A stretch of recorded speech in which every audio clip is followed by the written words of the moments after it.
Okay, I've decided to do a lesson on questions simply because I've done some of these topics before. I've done this and this in auxiliary verbs. I've got another video about this. This I've never done before, so I thought I'd do it just in order to repeat this part of the grammar. And there was a couple of other things I thought I'd mention. So this is for an intermediate class, this lesson on questions. Now, the first thing which you should all already know is the word order in questions is inverted. It's turned round. So the auxiliary comes before the subject. Who are you talking to? What are you thinking about? Yeah? With other tenses, it would be, where have you been on holiday? Or something like that. So we can use lots of other tenses, and you always have the auxiliary or the modal here, and the subject here, and then the main verb here. And please remember to put prepositions on the end of sentences, and you will sound much more natural. In some old literature, you will read, to whom are you talking? But I mean, it sounds quite funny to me nowadays to hear it said like that, because nobody talks like that. So try and put your prepositions on the end, and that's when you often see the word whom. Some people ask me, when do we use whom? Well, it would be, to whom are you talking? So after prepositions, we add that M on the end of the word who. Yeah, to whom are you talking? Or to whom did you give that present, or something like that. But it sounds outrageously formal to me. It's a very formal way of speaking to use the word whom. And sometimes you just see whom are you talking to right at the beginning. Again, I think it's very formal. I don't want to say it's a mistake, it's not, but you will sound very old-fashioned if you use whom. So perhaps it's best to leave that word. Now, once you've worked out that long, complicated system of making questions in English, we make things difficult for you, because then we say, but there are some questions where you don't need an auxiliary. For example, who won the World Cup? Who wrote War and Peace? Very often they start with who, but a couple of other possibilities are how many. How many people came to the party, for example? How many people came to the party? Or which president won the 1966 election? Something like that. Which president, which prime minister, which football player won Football Player of the Year? Okay, in all of these questions, the reason we have no auxiliary is because the question word is subject. So in other words, the answer, who won the World Cup? Brazil won the World Cup. How many people came to the party? 60 people came to the party. The answer is subject. The question word is subject. It's not true for this one here. Who are you talking to? I, which is the subject, am talking to. And then it's the object of our sentence, which is the answer. So that's why you need an auxiliary verb there, but you do not need an auxiliary verb for these two. Okay, I hope that's clear. If it's not clear, please try my other video where I speak about this for much longer, and I give some very slow examples, simple examples, and I think everybody out there can understand it. It's just you have to get used to using it correctly. Okay, number 3, question tags. Now, we used question tags to check information. You have two brothers, don't you? This is present simple, have, so we need the present simple auxiliary, don't, and this is positive, so the question tag must be negative. Positive goes to negative, negative goes to positive. So, you don't have two brothers, do you? Now, I wanted to talk quickly about emphasis. You don't have to say don't you. You could say, do you not? Now, again, it sounds a bit old-fashioned, but it doesn't have to be old-fashioned. I would expect a lawyer or someone like that to say, you were at the scene of the crime, were you not?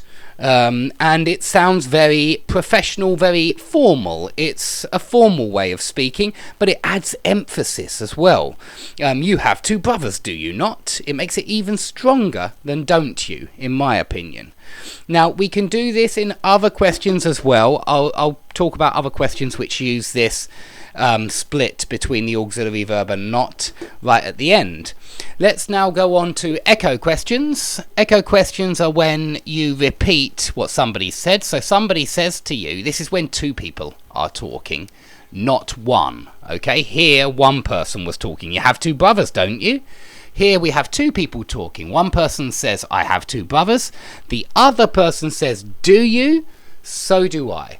Now, this auxiliary has to match the tense again. So if somebody says, I have been to Greece, you say, have you? So have I. Okay, and if somebody says, I was reading the newspaper at 3 o'clock yesterday, you say, were you?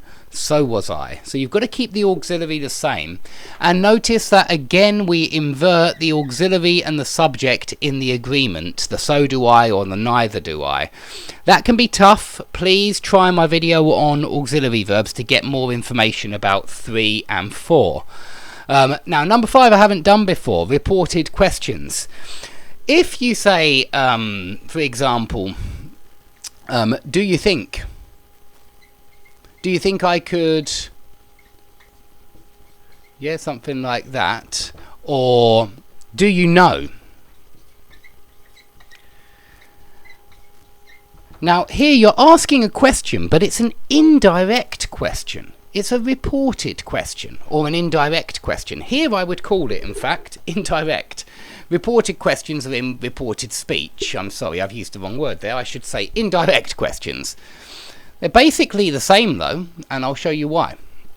So, an indirect question. If you say, what time does the bus go? That's direct, yeah? What time does the bus leave?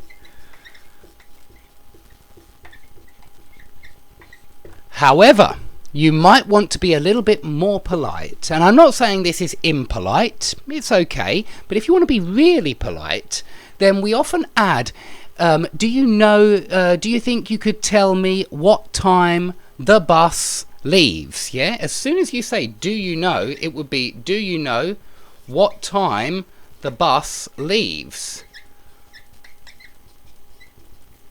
What time the bus leaves? And you need an S on the end of leave. And it's not really a question. Do you know what time the bus leaves? It's an indirect question, and so there's no auxiliary, there's normal word order, and there's one more thing which I need to mention about if and whether.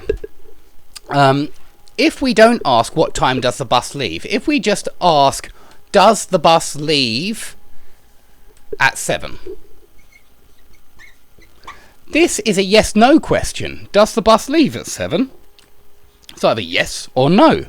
If you want to put do you know before that, we say do you know. We don't use does. There's no auxiliary. Do you know if the bus leaves at 7? If the bus leaves at 7. Now you don't have to use if, you can also use whether, which in my opinion is a little bit more formal. Do you know whether the bus leaves at 7? Not much, just a little bit. Now please remember this is not a conditional. It may look like a conditional because it's got if, it's not. And we can use if like this with will, unlike in conditional sentences. So, do you know if you will come to the party? That's fine, if you will come to the party. Do you know if he will come to the party? That's fine. After this if, you can use will. Okay, it's only conditional ifs, first conditional, when you can't use will after if. But this is a little bit different. This is if like whether. So it's a different kind of if. Okay, so you must remember to use if and whether if it's a yes or no question as well in an indirect question. There are a few other possibilities for how you start off an indirect question. Do you know? Do you think I could? Could you tell me? Something like that. It's just to make your question a little bit more polite. Not much, but a little bit more polite. Could you tell me if the bus leaves at 7? Okay, lastly, we can make negative questions with not. You can say, didn't she like the party? Or you could say, did she not like the party? It's also correct. Did she not like the party? Instead of didn't she like. And in my opinion, it just makes it stronger. It's more emphasis, or it's more formal. One of the two. Okay, so it's one other thing to remember about questions. Now, I've tried to cover a lot of different things here in one quick lesson about questions. So I'm sure there are questions. Please put your questions under the video. Make sure you use the correct grammar. Try and use some indirect questions. Try and use if and whether. No auxiliary. So be creative with your questions. And I promise I'll try to answer all relevant questions as soon as I can. Thanks very much for watching.